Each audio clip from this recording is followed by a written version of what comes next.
as Tyler. That long drink was because of this damn football team, and Dave's shirt really says it all. Welcome to Mock Draft Mondays. I'm your host, Tyler Forness. With me, co-host Deshawn, and producer Dave in his beautiful little man cave. We're going to talk Kirk Cousins. We're going to talk the contract, what it looks like, what it means for now, and what it means in the future. There's going to be a lot of animated feelings tonight. Strap in. We're going to be your therapy session here this evening on Mock Draft Monday.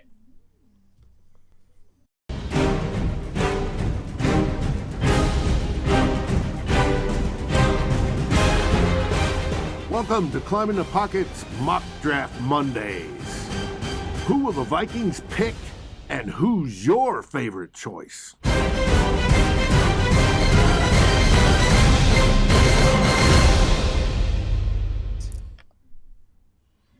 Welcome aboard to the Kirk Cousins Sadness Express. I'm Tyler, with me, Deshawn and Dave. Gentlemen, well, we have a lot to talk about tonight, so we're just going to get right to it. Day one of free agency, and yesterday the Vikings determined their course of action, re-signing Kirk Cousins to a one-year extension worth a fully guaranteed $35 million, and they pushed $12.5 million of that money into 2024 and 2025 with voidable years. Now, what that tells us is the Vikings are not willing to take a step back. They are not willing to rebuild. They are trying to gun for a Super Bowl. Whether fair or foul, this is what the Vikings are going to be doing here moving forward. And we're going to parse that out, and we're going to talk about the why. We're going to talk about what the contract looks like. Dave's got graphics ready to rock and roll, and we are going to have some real, truthful conversations about this team, the direction, and whether we're fans or not. Deshawn, I have not got to talk to you much about this Kirk Cousins deal. I was in my feelings last night, as most of you probably read my piece for the Vikings Wire, where I just eviscerated the move and questioned Kwesi Adofo-Mensah and his commitment to mediocrity. Deshawn, what were your initial thoughts on the extension and where this team is going to end up going? I think at first I was a little surprised. I definitely didn't think that this was like a Kwesi move. I thought once like Cousins went and took like a pretty big discount. I actually did end up taking Cousins didn't really take a discount because I feel like he's still getting the same amount of money he wanted, just as like spread out over more years. But like to the team, it's not as expensive, which I guess is like a good middle ground or whatever. I was very surprised that they took this route. Did not think that was something that the new regime would do. I don't hate it. I don't like it, but I don't hate it because it gives you direction. This team was like lacking direction for like the whole month of February. We had like no idea what they were going to do, and now they have some direction, but now they just need to do it the right way. Keeping Cousins is not a death sentence. We know Cousins can play. We know that Kevin O'Connell is going to put him in a better position than Mike Zimmer did. But if you're going to make this move, you need to do it correctly. And on the first day of free agency, they haven't done that yet. Now, free agency is very long. There are still a lot of players out there. I think I crafted about a list of like 15, 20 guys that I thought they should go after, and there's still like 11 guys left on that list. So they very well can still build a proper team. It just makes things harder. The path that they chose was probably the path of like the most resistance over the next 3 or so seasons. It's possible if you do things correctly, but we have to see them get off to a good start. And as of right now, they have not.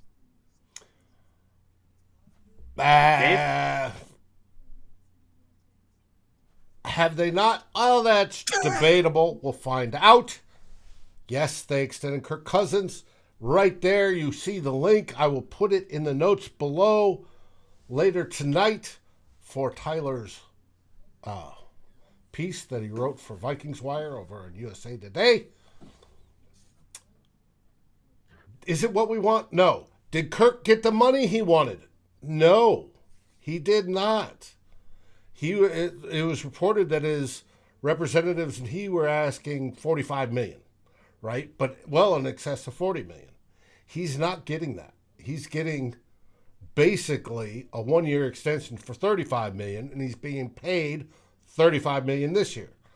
That was part of the original contract. Now it's moving around. Cap numbers are different. We'll look at that a little bit later, especially when it comes to percentages of what we're paying him versus the rest of the team. But we're getting him for basically $35 million this year, even though he's going to be paid greatly this year, and then a grand total of 55 guaranteed by next March. There are bits of it that were not at, quote, market price. He's not getting the $45 million per year that he wanted. He's getting $35 million per year for the next 2 years, which I think is closer to his market, right? Especially with Aaron Rodgers making $50 million a year.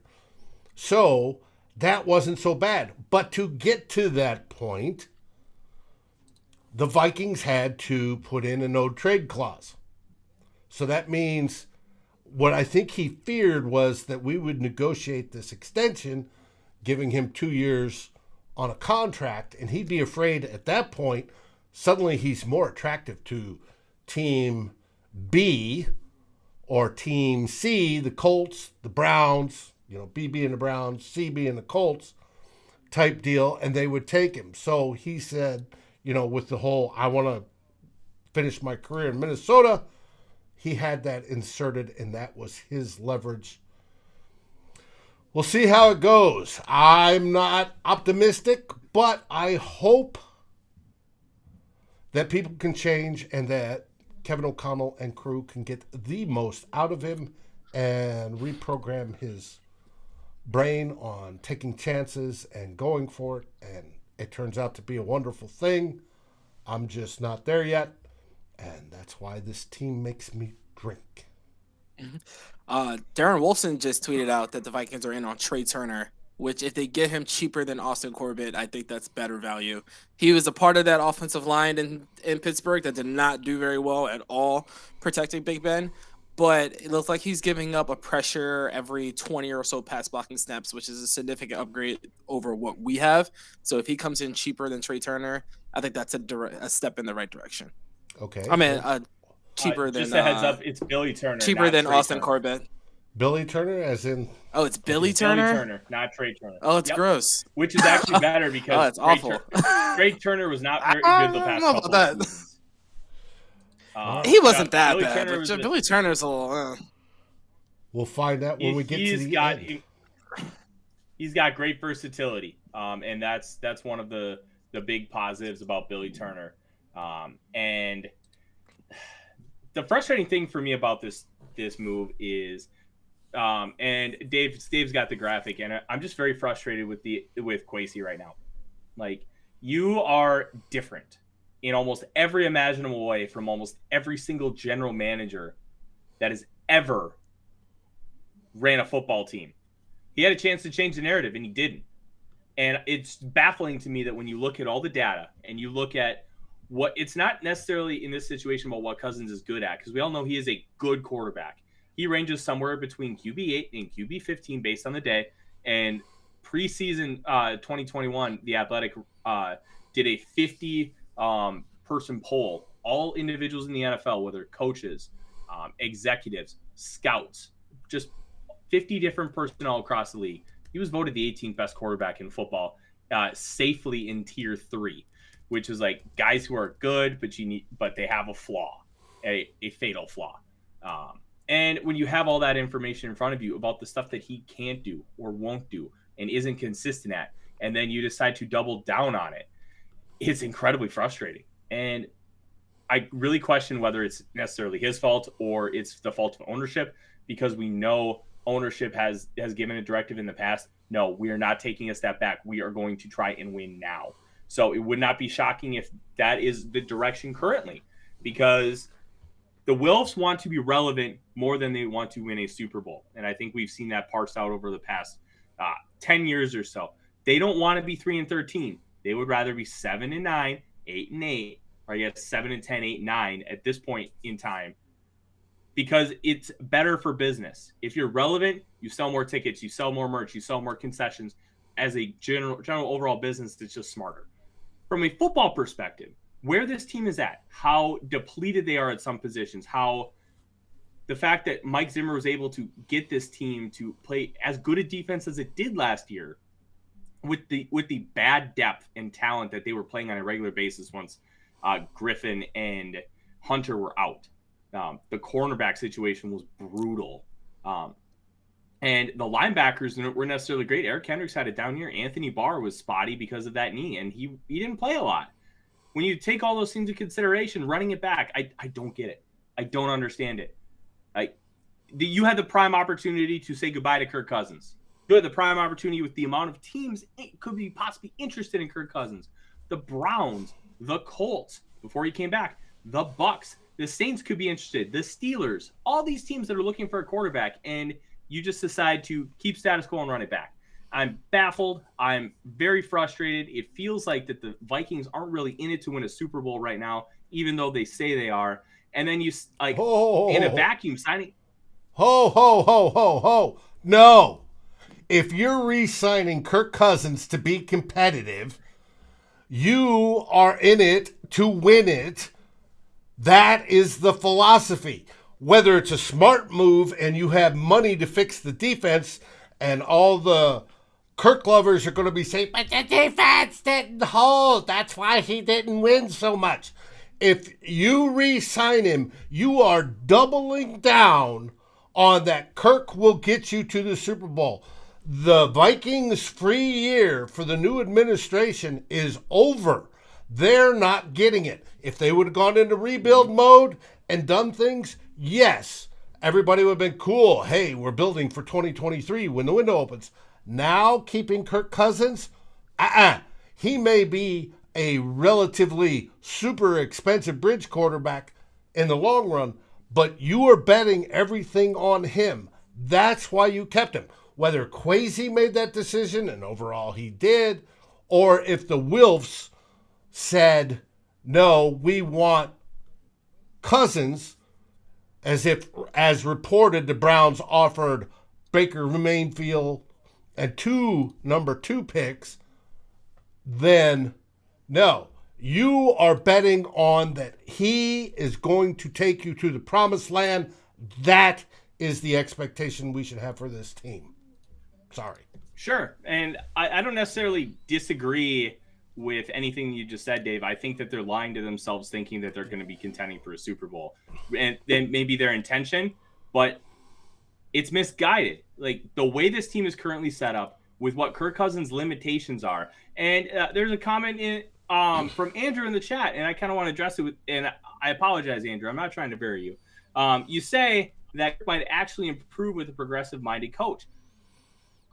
I'm sorry. The guy's a 10-year vet. He's 33 years old. He's had Kyle Shanahan, Sean McVay as offensive coordinators, and we're expecting him to all of a sudden improve with Kevin O'Connell. I'm sorry. Like, I can't buy into that. Kirk Cousins is who he is at this point. He's not going to improve. He's not all of a sudden going to grow a set of cojones and start throwing dagger concepts down the middle of the field instead of finding C.J. Ham in the flat. That's just not a thing. It's not who he is. It's not what he does. He'll throw 1 or 2 of those a game, but the second he gets tipped or intercepted, he curls up into the fetal position. Just watch that San Francisco game. After that interception, just done. The game was over. He just curled up in a ball and quit. Like this is the player that you have to try and win with, and he turtles. And he wants everything to be perfect. Jay Gruden said while Kirk was in Washington in 2017, he needs to relax. He needs to stop expecting everything to be perfect in front of him. That's part of the problem. The difference between him and Matthew Stafford is at the beginning of 2021, they were considered on the same tier. You could argue either one of them being better. Matthew Stafford has the balls to make those big boy throws. Kirk Cousins consistently does not. And that's the biggest difference between them. And you're going to have to live with some interceptions. Matthew Stafford threw 17 picks, including multiple pick sixes. You have to live with that, but then you get 41 touchdowns, and you get the game-winning drive in the Super Bowl. And it's those positive elements that you have to take the risk with the negative. Mm-hmm. You have to be willing to accept that. Kirk's not willing to accept the negative. He only wants the positive. Problem is you limit yourself with how much positive you can get when you're limiting your opportunities for those big-time plays. And this team is just not set up, and I will give Kwesi a chance because if they double down and they take a receiver early, they take interior offensive line, they don't necessarily ignore the defense, but they make offense a true priority, then maybe we'll have a different conversation come the beginning of May when we're really evaluating what this draft class is. But right now, it just feels like a downer. It feels like the wind was taken out of our sails. We're not going to have a chance at Malik Willis, presumably. We're not going to have that rookie quarterback to really groom. And if Kirk Cousins is truly a bridge quarterback, you're spending $80 million over 2 years for a bridge quarterback. What kind of process is this? It's bad process. Actually, 3 years, but okay. We'll over that. But anyways. It's read my piece. I've said everything else. I'm done yelling. We're going to you're not. Guys respond to we'll continue, but we need not Deshawn's. First off, I want to address Aaron. Yes, we did sign a new defensive tackle. We'll get to that later in the show. That happened just a few minutes ago. That will be coming. And I want to get to Raymond.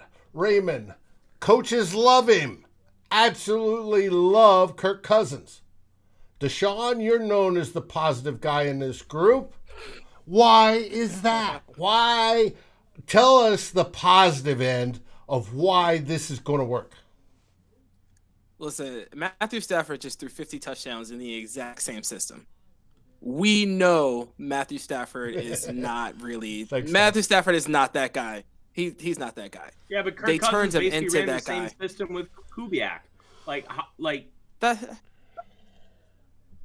See, the thing is, when you bring in, so the systems were alike, but it was hampered down. It was not it was similar systems. It was not extrapolated and really filled out like McVay's system was. McVay's system was always aggressive. It was always something going on to help the quarterback. Kubiak's system was kind of like that, but it wasn't really as modern as McVay's system. I'll put it like that. It wasn't as modern.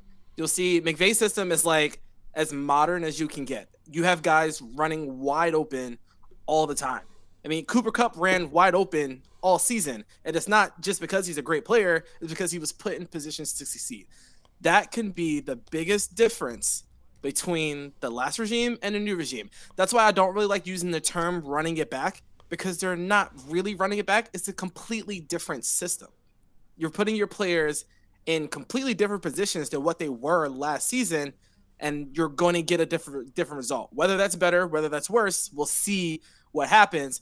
But I think it's unrealistic to expect Kirk Cousins to be the exact same player he was last season in a completely new system. I mean, it's similar, but in its own right, it's a new system. And it's a system in favor of Kirk Cousins entirely, just him.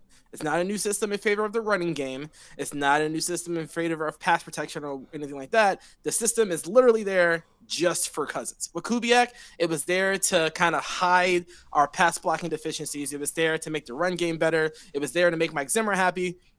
This time, it's just for Cousins. It's 100% for Cousins. It was put here for Cousins and only him. So we'll see what happens in that aspect. I don't think it's super unrealistic to say that Kirk Cousins can continue to improve, because he has improved. His play has improved since he's been here. It might not be the jumps that we're expecting, or it might not be the jump that Matthew Stafford had. I think he threw, 25 more touchdowns than he did last season. It might not be that jump, but I'm willing to bet that it's going to be something similar. When I went through and I really looked at what was the issue with this football team, yes, defense was bad. It's whatever. It got that way because they signed a bunch of mid-level talent guys and expected them to keep up in today's offensive system and offensive league. It's not going to work.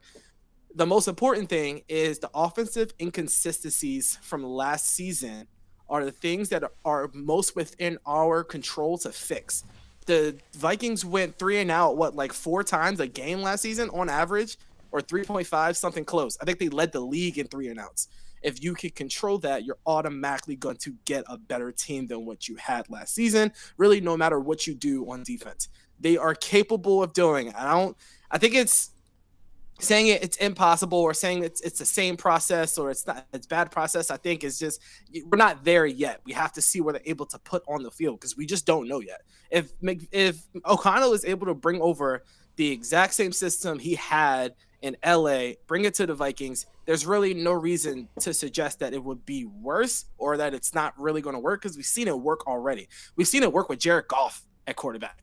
We've already seen that. I mean, and Kirk Cousins is a league above Jared Goff.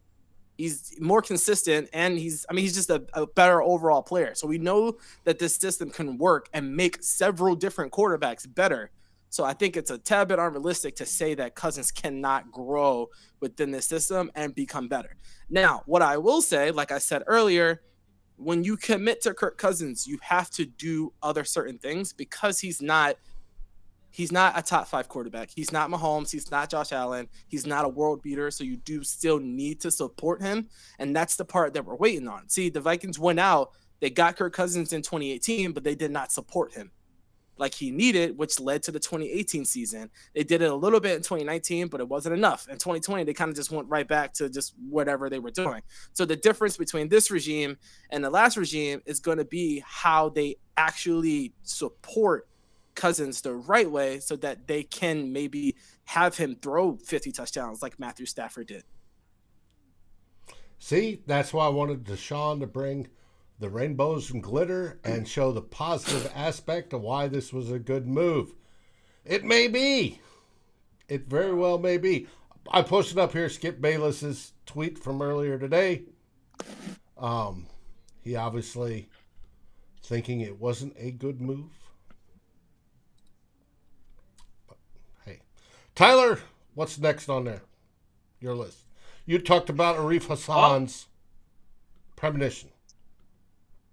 Yeah, I'll say this, and we'll kind of wrap up Kirk here real quick.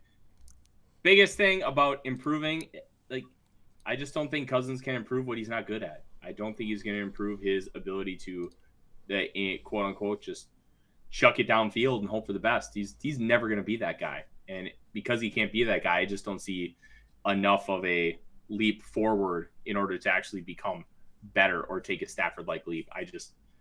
I don't see it. I really hope I'm wrong, but I don't believe it's going to be a thing. And let's go to the Arif premonition, as you mentioned, Dave. It's hilarious because he wrote a huge primer article about free agency and what a possible Kirk Cousins extension could look like, and he basically hit the nail on the head. Mm-hmm. That kudos to Arif, who is a big friend of the show and a big friend of the network. And if you haven't read him, he's been writing for years. He's outstanding on how he dissects Minnesota Vikings football. Very analytic approach, very in-depth, and he nails it. He deserves his spot working for The Athletic and the New York Times. He's that good. No, he's tremendous. And yeah, one thing I really appreciate about Arif is his wit. He's just witty beyond belief. And he basically predicted. He predicted that the Vikings would make this move, and he was right. And then we should get into the last little piece about Kirk Cousins before we move on and really talk about how it's going to affect us, because, Dave, the salary cap hits are going to be really important here and how this is spread out and how it really impacts both this season and beyond. When you take a look at the highlighted areas, these are the cap hits for the next 3 years. Sorry about that. About $31.5 million, 15% of the cap. 36 to 50, 16.1% of the cap.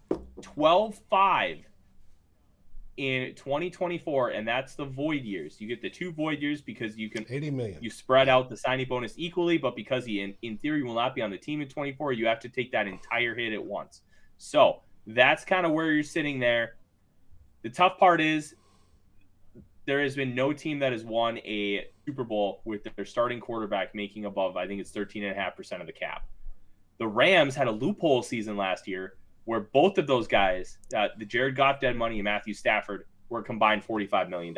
So that's kind of like your loophole, but it makes it really tough for the Vikings to really put together a true contender based on the salary cap data that we have. Now, what it does for us this year, it gets us basically to cap compliance. It put us $750,000 over the cap with the extension, and then that does not include a Daniil Hunter restructure. That doesn't include trading veterans like Eric Kendricks, Adam Thielen, cuts. Harrison Smith, and all of those could be on the table.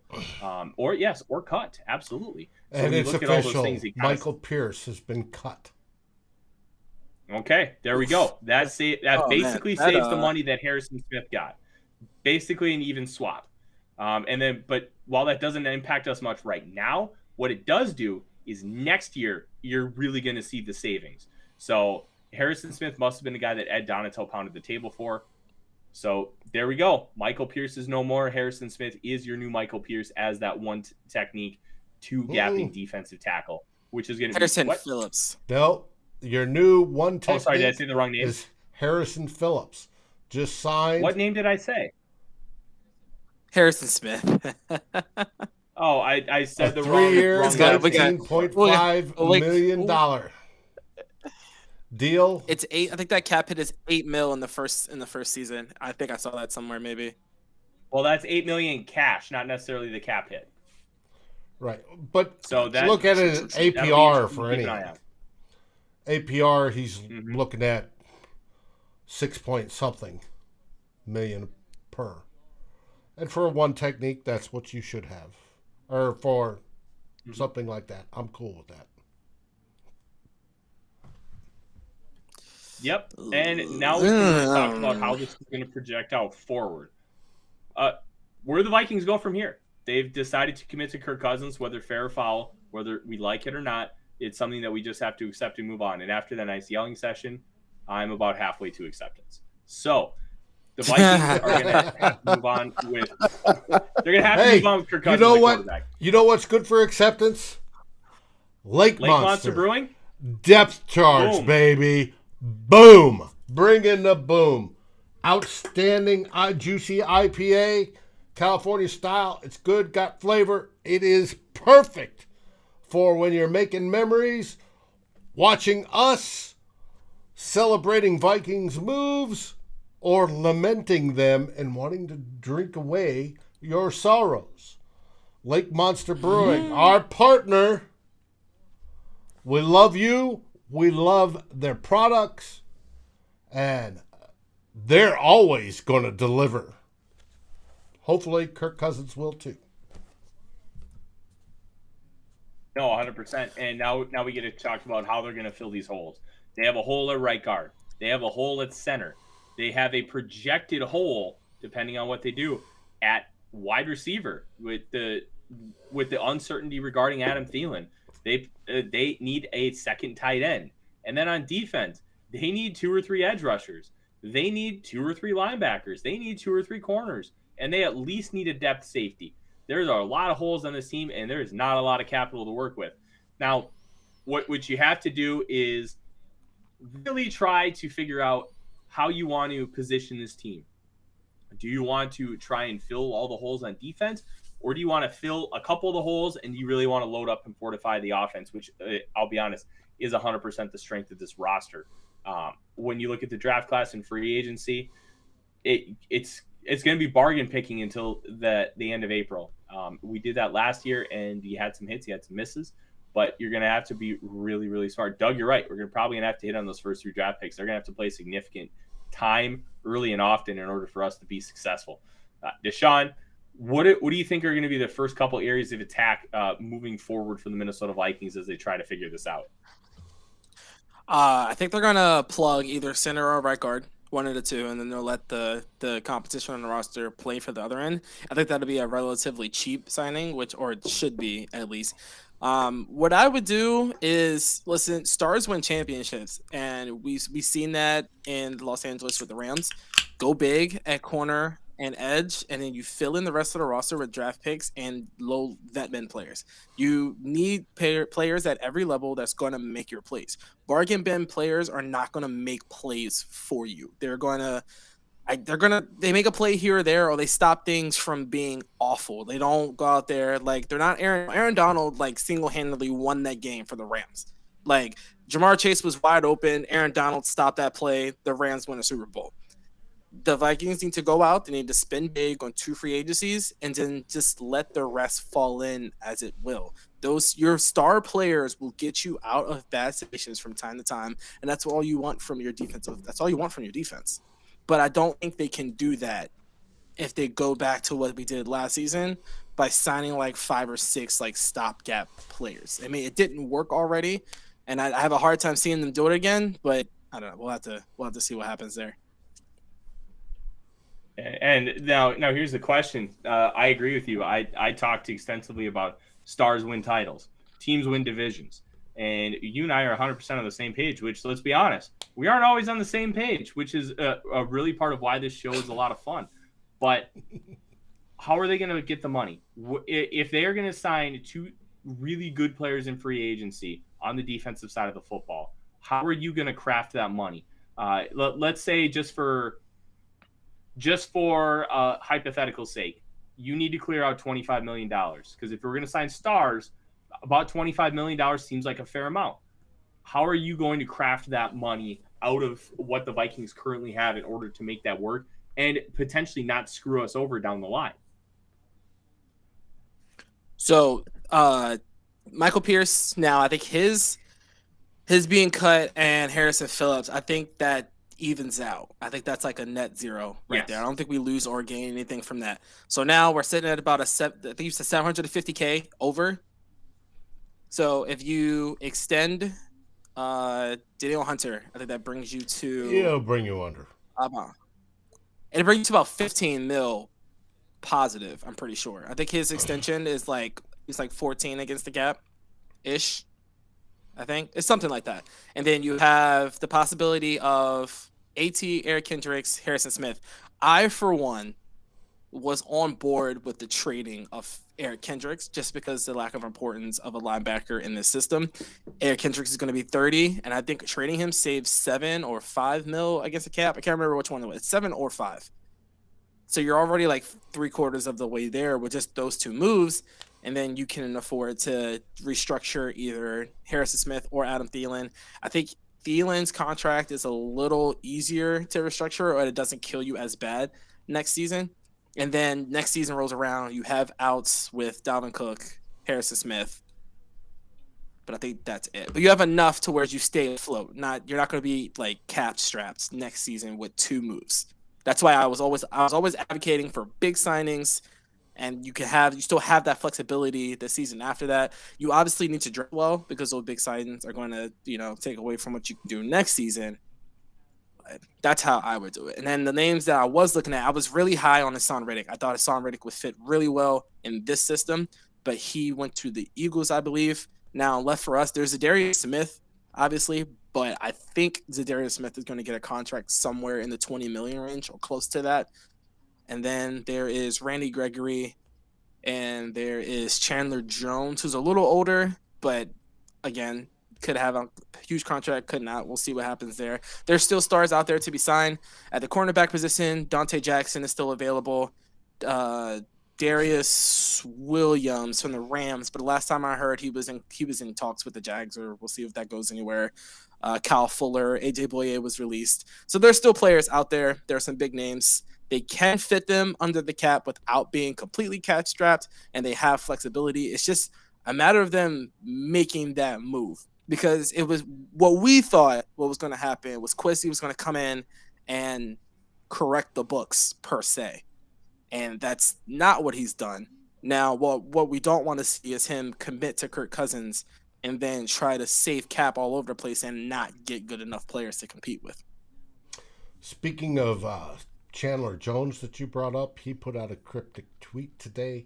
May not mean anything. Obviously, that I don't think his tweet is more on the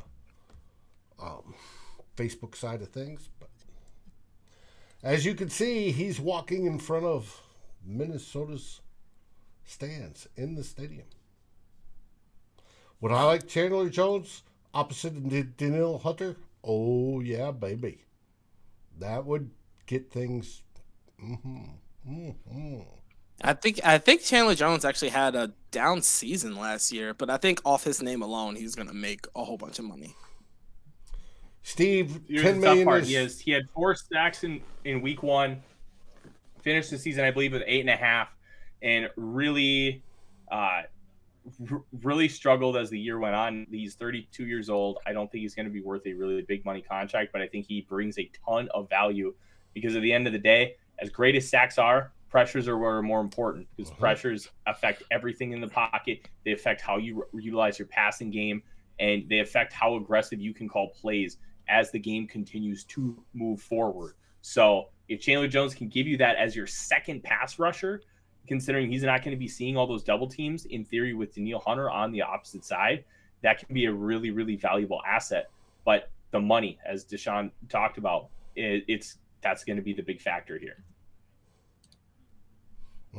Steve said we still need 10 million for the draft class. Actually, for the draft class, I think not it's quite 6. 10. It's between 5 and 6 ish. The way it works out with top 51 and all that stuff, that's the way you're going to lose players, and it's going to work out. It's between 5 and 6, but you want 10 so that you at least have a small rainy day fund. And if those that you remember 2016 when we started out 5-0, 6-0, and then the offensive line started getting decimated, you need that little extra money to go out and grab somebody. So,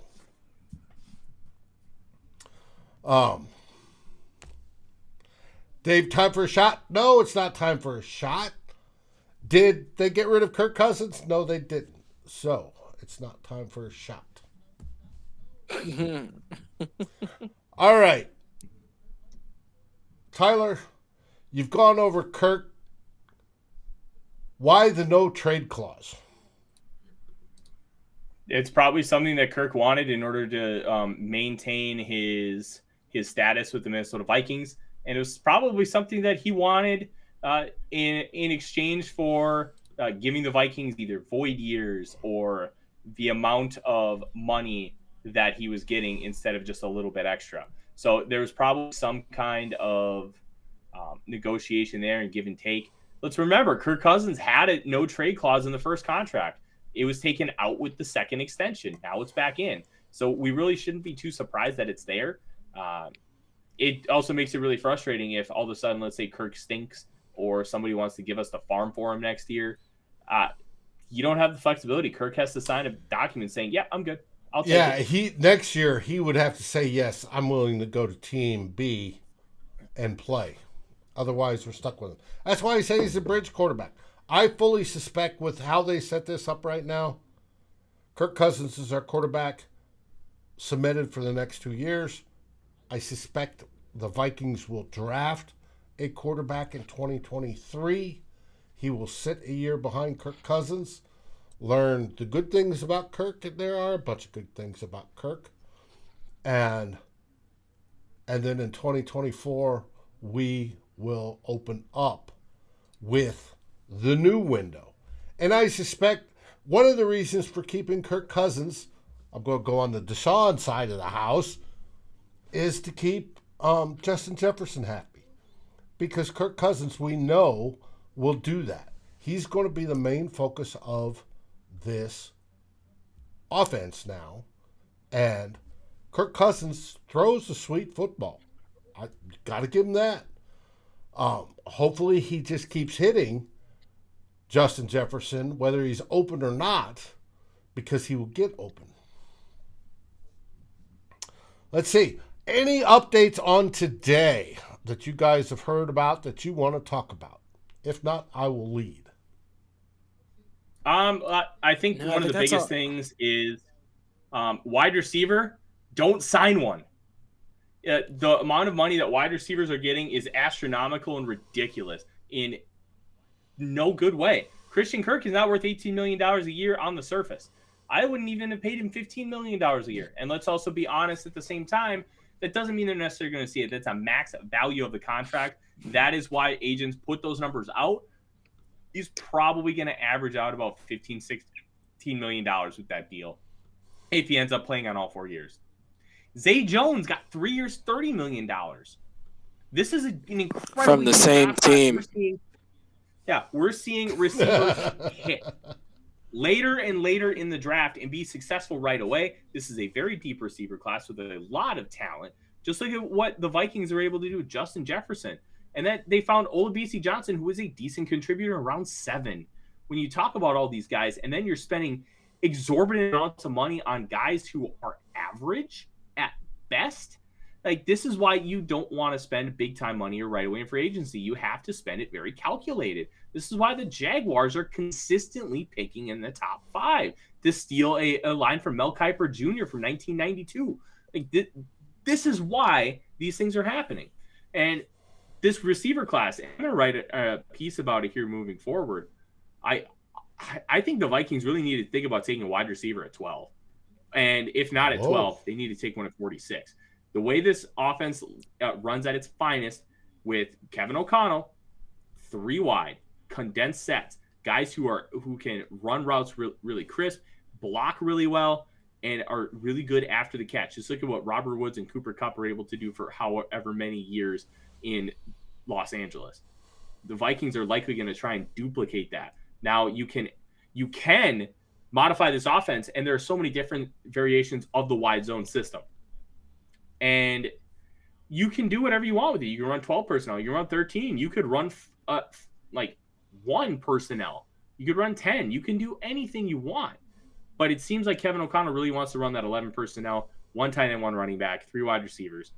And you need to get Kirk weapons. You need to fortify that group and really make a focus on trying to amplify and Cousins and make him as good as possible. Give him every reason and no excuses. I don't want to hear the goalposts move like, oh, the offensive line wasn't good. Oh, we didn't have enough weapons because they just put too high on Justin Jefferson. Do all of the things that you can to make sure that you have no excuses for Kirk. And I think wide receiver needs to be a focus, and I'm glad we're not doing it in free agency. Yeah, they definitely do need another target. If you look at this target spread is ridiculous. First of all, Cooper Kupp had 230 targets, which is insane. I didn't know that. That doesn't seem legal. Van Jefferson had 103. I was like 230. Okay, whatever. Van Jefferson, their wide receiver 3, had 103. Tyler Higbee had 93. Odell Beckham had 70 in 12 games, and Robert Woods had 66 before going out with the injury. You throw the ball in this system a lot. And right now, the Vikings have 3 wide receivers that I trust. I have all the trust in, not all the trust, but KJ Osborne has done enough to demand the trust, I guess you can say. He's come through in big situations. He had that game winner against the Panthers. He had that opener against the Cardinals, and he's made great catches basically all season. So I think he's earned that wide receiver 3 spot. But after that, it's all question marks, and we don't know how Irv Smith is going to return from injury. So when it comes to offense, it doesn't affect his legs or his arms. Yeah, he should be fine. But still, a whole year off, we don't know. So the offense shouldn't have any question marks, like Tyler said. So I do think that wide receiver is a tad bit of a need just because of how the offense is ran. Now, I loved what I saw from ISM in that final game, but of course, it's just one game. How much can you trust them? So it's deep. Like, I see Sky Moore's name all throughout the comment section. I like Sky Moore too. I think there's a lot of guys that you can go after this draft. Do I necessarily think it has to be a top 75 pick? Not necessarily, but I do think that it's something that you should keep an eye on. I, for one, since the Kirk extension, I'm a really big fan of trading back from 12, especially now that it seems like the Steelers are primed to move up for a quarterback because there's no way anybody believes in Mitchell Trubisky. So I think you can trade back with them, pick up maybe a second or maybe third and a fourth or something like that, and then you'll have that extra pick to use on a wide receiver or maybe and a tight end. You need another tight end too, but we'll see what they do with that. Well, you talk about, and the nice part about this tight end class is it's deep, very deep. Well, you talk about wide receivers. Back in the day when I went to football camp, we focused on everything. I focused on catching. I focused on blocking because I was tight end, right? everything, different things. But right now, in today's game, why wide receivers are getting better than they used to be is that this stuff is focused in on early in a player's career. When they start popping 7-on-7 camps. When they start popping off in Pop Warner, if this guy can catch the football, he's now started to be groomed into wide receiver camps, right? Specifically talking about techniques on how to catch the ball, how to run a route, how to make breaks in your route, stuff like that. And we are generating better wide receivers coming out of college because of it. And we're seeing that across the league, that we can get value in a draft choice, that it's a wonderful thing. I wish that was the case for linemen. It's not. Maybe I should start some lineman camps, but that is a good thing. I don't disagree with you, Deshawn. I think having more weapons, being able to catch the ball in a pass-happy offense is a good thing. Drew said he actually saw me. I doubted, Drew. I was over on the East Coast back then. You were on the West Coast, and I was a few years ahead of you. But anyways. Drew asked, is Toons feeling better, Drew? You want to ask? G-Mac asked that? Well, we've got about 10 minutes left, guys. We may not get to a mock draft here today, just for the fact that it is day one of the legal tampering period, the Kirk Cousins extension, and we're really trying to figure out the direction of this team. I guess there are two things we need to get to. One of them I'll get to at the very end of the show.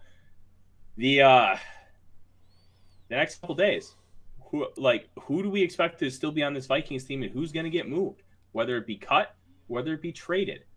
We can just run down the list. Adam Thielen, Eric Kendricks, Harrison Smith, those are and Daniil Hunter. Those are your four heavy hitters. Who is going to be here and who is going to be gone? Because that's really going to determine how things are going. And we already know Michael Pierce was released today, cut. So there's another strike against the defense that you're going to try to build up from a 25th ranked defense to make it better. Are you going to make it better? It's a good question. I don't know. We don't know yet. We'll have to see. Now, interactions today. For the folks that don't know, the Vikings tendered Greg Joseph. They gave him a 1 year, $2.4 million, and if I believe correctly, that means if somebody else takes him, they owe us a second-round pick, but nobody's going to give us a second-round pick for a kicker. Mind you, our punter is also a free agent. That's okay, because in the 5th round, we're going to draft punt god Matt Ariza from San Diego State. 80-yard punts, baby. Let's go. I don't care how good he is. You never draft special teamers. Well, congratulations, Dave. You and I are going to fight because he's not a great punter. He's punt god. G-O-D, God. Okay. It's okay. I've always seen one of those Daniel in Carlson. My lifetime.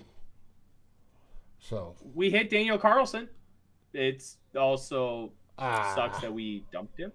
But here, Dave, you know what? I think Drew made a good point. Screw it. Let's fire up a mock. And while we get that fired up, I'm gonna tell the fine folks about what we have going on here at Climbing the Pocket. With March Madness starting tomorrow with the first 4. Go ahead and go on to the Climbing the Pocket Twitter page, or you can find it retweeted on mine as well. We are doing a March Madness giveaway. Join our bracket challenge, and then winners will get gift certificates to Lake Monster Brewing. First place is going to get $50, second $30, and third place $15. Help us partner with our great sponsor, Lake Monster Brewing. Give yourself an opportunity to win some free beer. All you got to do is click the link. It is through the Sleeper app. I'm in. Can I participate? I believe so, Dave. Everybody can participate. Go ahead and try and beat us. Try and beat us at climbing the pocket. Let's have some fun. Get you some free beer. All right. Now, I've got to thank be a lot of fun. Monster Brewing for sending me a care package, and it's been quite enjoyable, and they have absolutely rocked. All right, I am setting up the draft.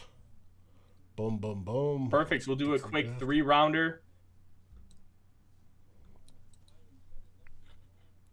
I'm getting there. Hold on. Drew, I am really excited to see your Wednesday Vikings report. Make sure you go check out their show. They're going to do a live show, and they're probably going to do just as much yelling about Kirk Cousins as we did here tonight. And they're going to do it with laughs, with humor, and a bunch of clips from old 60s television shows. It's going to be a really good time.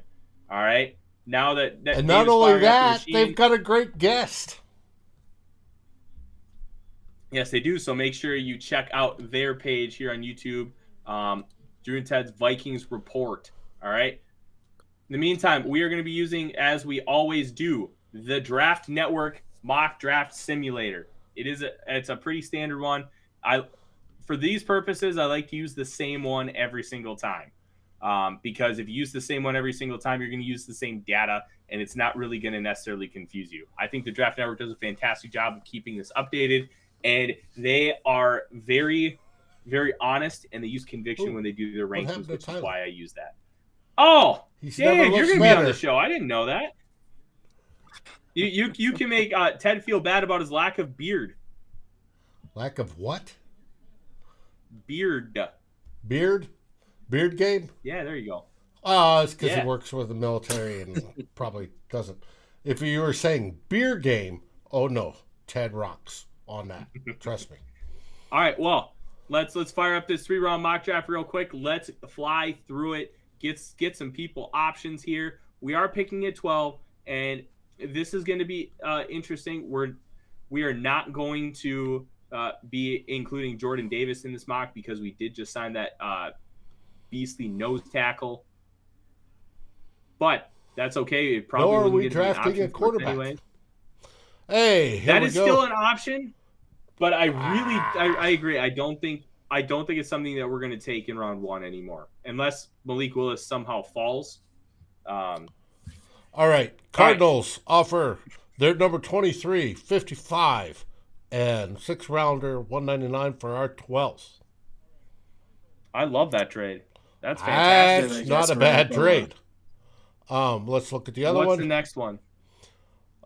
Pats offer pick 21, their 3rd-rounder at 85, and their 6 at 208. Take the first one, the Cardinals one. That's a great trade. It gives us another pick inside the top 64. And when you have to rely on draft picks to really contribute, having 3 picks in the top 64 is going to be a massive difference in helping fortify that roster. Okay, here comes the GOAT returning Buccaneers asking to bump down to 27 for our 23 and our 3rd, giving us a 2nd at the end of the draft, obviously. We're already there, or end of the round, and a 5th.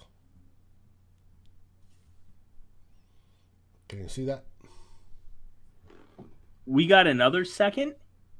Take it. So it's a pick swap. Anyway. Yeah, it's a little bit of a pick swap with 3rd and the 2nd. That's like 17 spots to move up 4 in the 1st. The Chiefs offer that's actually not a bad. A 1st, a 2nd, and a 7th for a 1st and a 3rd. And the take the Bucks offer. That's a Bucks great offer is great. And the offers come flying in. I want to say, defense is defense. What we need to win with Kirk. Yes, we do. Not bad. I live close to Denver. Guess Lauren will be cheering for them, because I don't see this team winning. You can always hope, Mr. Unlimited. All right, here we go. We're dropping down in the 2nd round with the Sea Chickens, and here we got the Chiefs again offering a 1st, a 2nd, and a 4th for our first and second and 55. No, I'm good. Yeah, I won't move back that far. All right. You go down in the second round to get that fourth. That's good. All right. So here we go. Kenny Pickett, we're going to ignore because, as we talked about, quarterback is not going to be a thing here. Traylon Burks, wide receiver, Arkansas. Perry and Winfrey, the 3 technique from Oklahoma. Kenyon Green, the interior O-lineman from Texas A&M. Jacoby Dean, the very versatile linebacker from Georgia. Devin Lloyd, the also versatile linebacker in a slightly different way than Jacoby Dean from Utah. Chris Olave, wide receiver, Ohio State. And Jahan Dotson, wide receiver, Penn State. When I take a look at this board, there are 3 guys that stand out to me. Traylon Burks, wide receiver, Arkansas. You can utilize him very similar to Debo. He is going Dinesh. That's fantastic. You can utilize him similar to Debo in the fact that he can run, he can throw. You're going to want to get him manufactured touches over the middle, get him in space. Perry and Winfrey is the other one that I'm really intrigued with. 3 technique, absolute monster in the middle. And then the third one is Chris Olave. I do like Devin Lloyd, but I just think that when you talk about guys who are incredibly close as far as my mind, as far as where they should be taken and how they're valued, I'm not taking linebacker here. I think the other 3 players have a higher positional value, considering I have them in the same cluster as far as where I would take them. And that is how you can parse out positional value properly, in my personal opinion. I would take Chris Olave here because I think it would be really interesting to have a guy who plays very similar to Justin Jefferson, playing opposite of Justin Jefferson.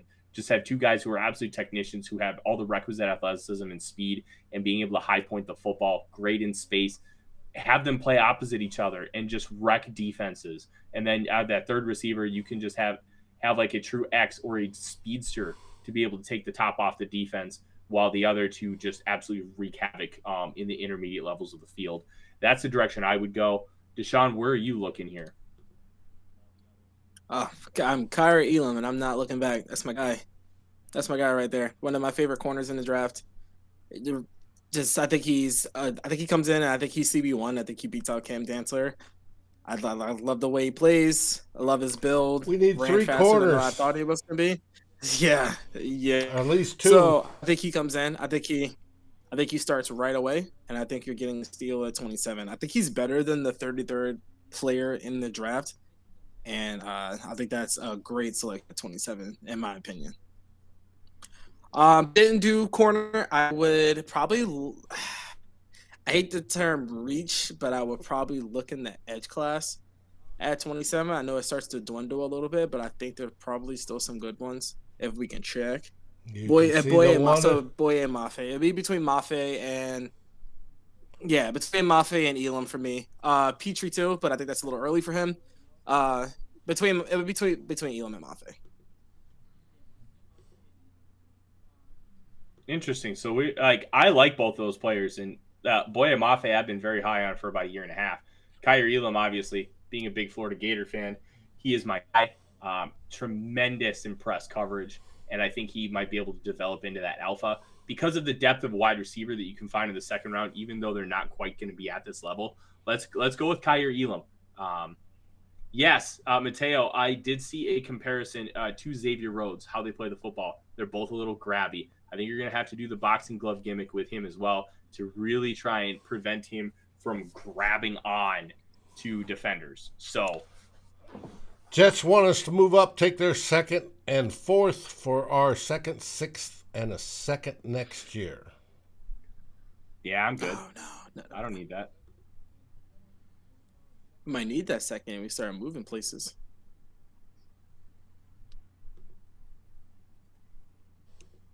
All right, got quite a few of them here. Looking at. So we get a 4th next year to go down 1 spot. That's interesting. A 2nd and a 6th next year. Oh, it's a 6th. That's a free 6th to literally just let them take one guy in front of us. Right. Let's see. The Patriots a 2nd and a 6th for. Well, that's the drop. Fucking 8 spots. 8 spots. I don't think it's worth a 6th. And the Steelers offering a second, a seventh, and a sixth in the to drop down to 52. We're at 46.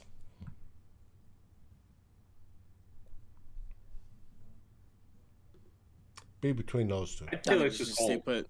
Stay. Yeah, stay. Yeah, stay. Where Okay, we we're are. holding. Here we go. Another quarterback on the board. Oof.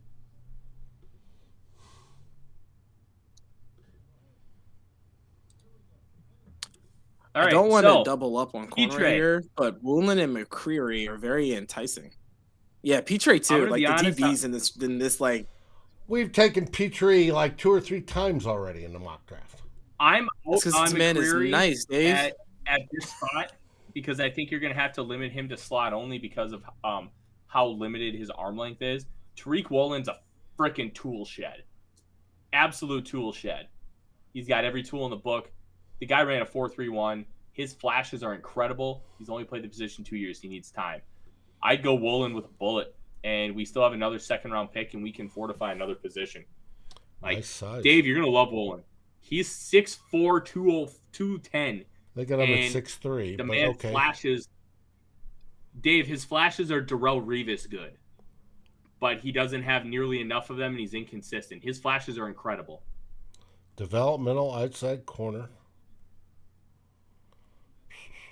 Man coverage. Woolen's best work is in man coverage. We're going to play man. They like man. I'm cool with it. We need cornerbacks. And good ones in free Listen, I'm cool with agency it, are too. expensive. You take these two, sign Desmond King, let him play slot, and live your life. Do some Okay. good things. Woolen it is. Boom. And we got another pick coming up anyways. Ring. Oh, Yeah. no ring. All right. All right, so let's take a look. Oh, At the top, Jamari George Taylor. Pickens. Take George Um, Pickens and then just don't think about it. Let's just do it and don't just run to the podium. Don't do anything else. And we pick at 60, so I'm comfortable because I would fight for Logan Hall right now. His ability as a 3 technique and to really play a 5 technique in this 3-4, especially a fair front, I think it would be a tremendous asset with his versatility. I would be fighting for him. Sorry, Dinesh. Sky Moore actually went at 53. That one kind of stinks. Sky Moore is awesome. I'm okay taking Pickens here. All right, George Pickens, wide receiver, Georgia. Boom. We got another pick coming up. Bungles are offering us to move down from pick 60 to 63, 3 spots, gaining the 7th. This is a Rick Spielman special. I'll decline. Let's see who we got. All right. Scroll up all the way, Dave. I'm up to the top. We've got a few guys here, and of course, Kenneth Logan Walker. Hall went. That one hurts a little bit. Damon Clark's an interesting one. We've got a couple wide receivers on the board. Josh Paschal is a really intriguing player as well. Isaiah Likely to fortify that tight end position. I would go Paschal. Really Paschal good. too. Really good edge player. Gonna give you some nice development, and he's very explosive. So Okay. Paschal is gonna be who I would take. All right, we got Yeah, I agree Paschal, there. I think he can 6'3", play inside and 278. Short and beefy. Scheme diverse? Well, I'd hope so. Defensive end is basically a loner position. Mm-hmm. Has to play multiple spots. He can do that. Multiple roles, 2 gap penetration. Means he can play inside as well as outside. All right, we'll go with Josh Paschal. As soon as I click that, boom.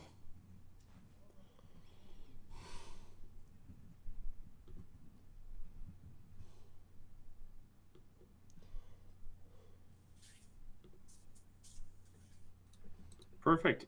And I believe that's it because we made a bunch of trades. We don't have a third left? We've got a a stud potential CB1 in Elam. We have a very raw player in Tariq Woolen who you can develop into another potential CB1. George Pickens, who I'm not the highest on, but it's no doubt that he is a great deep ball receiver. Josh Paschal, developmental edge. Overall, really solid draft. You're hitting premium positions with players who can play right away. And I think that is a best case scenario for the Minnesota Vikings. And it fills needs. That's also fantastic. Mm-hmm. Could be. Nice picks thus far. You'd be happy with that, Drew. That's good. Let's see. Strong would be first pick, but the injury. All right, now we're going to go back together, and I'm going to flip through everything that we've heard today so far to wrap this show up. We talked about Joseph's tender. Mason Cole has gone to Pittsburgh, or going to Pittsburgh. Xavier Woods is going to the Panthers. So 2 of our guys. This one, Sebastian Joseph Day. This got people on Twitter going, wondering if he was coming in here at nose tackle. He is not. He's going to the Chargers. Michael Pierce is gone. That frees up some money. Chandler Jones with his cryptic tweet. Harrison Phillips signed to replace Pierce. And that is your action today in Vikings land. Folks, we are only in the tampering period. Yes, we've seen some of the top O-line go off the board already, or commit, or say they are. Just a reminder, nothing is official until Wednesday at 4 p.m. Eastern. That's when they sign. Anything between now and then, things can change. But that's where we're at. We're hoping for more action. We know that the Vikings need to renegotiate some salaries, get further under so they can make moves. We will be there for you as those happen. Absolutely. And guys, that is our show. This week, we've got a full lineup. We got In the Huddle tomorrow, Vikings Happy Hour on Wednesday, and Vikings Hot Takes on Thursday. There's going to be a lot more happening. We still don't know what's going to happen with Daniil Hunter, Eric Kendricks. Anthony Barr could potentially be coming back and playing a different role for this team. Harrison Smith, Adam Thielen.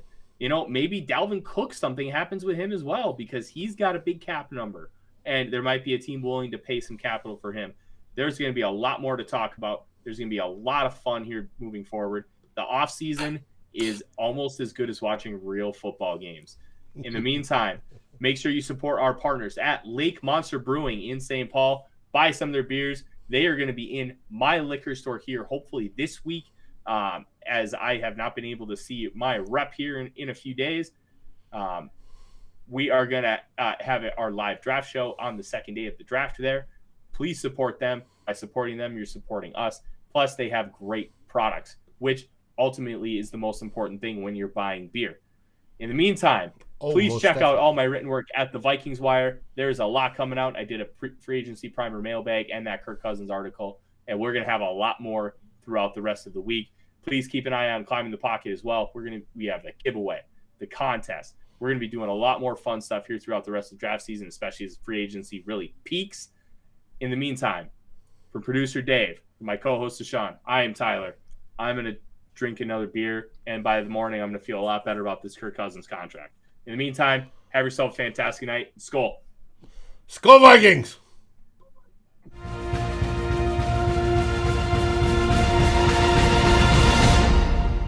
Climbing the Pocket thanks you for watching. Remember to like, subscribe, ring the bell, and if you're listening, rate us on your favorite aggregator. Skol!